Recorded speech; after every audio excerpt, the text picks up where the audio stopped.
come si fa? Se non canti Io il maestro? volevo iniziare con un pezzo che ho cantato io e Emiliano Cantone.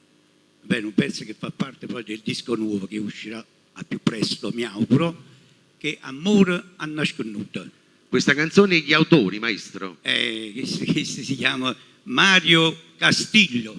Va bene? Andiamo con Amore a nasconuto. Signori, il maestro Mauro Caputo.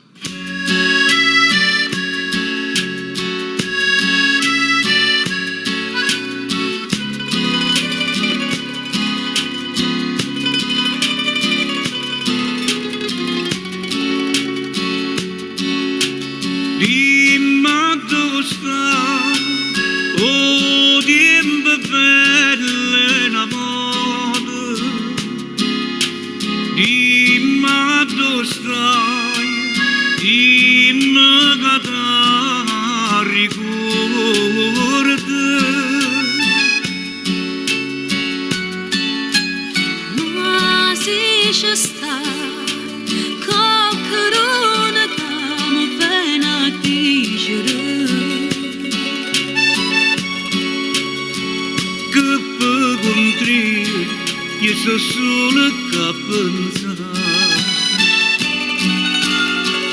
perché la carimana perché la che è successa in da st'amore nasconuta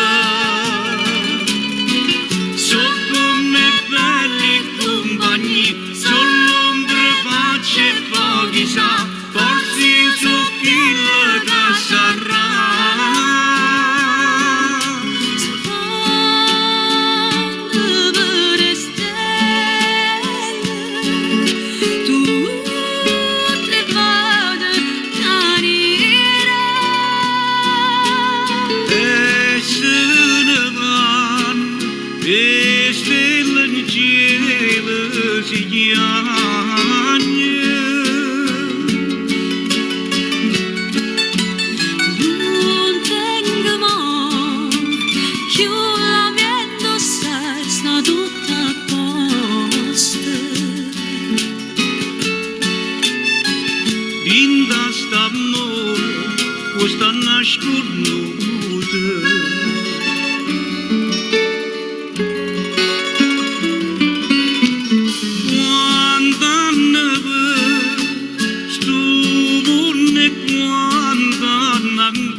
Amore a nasconuto.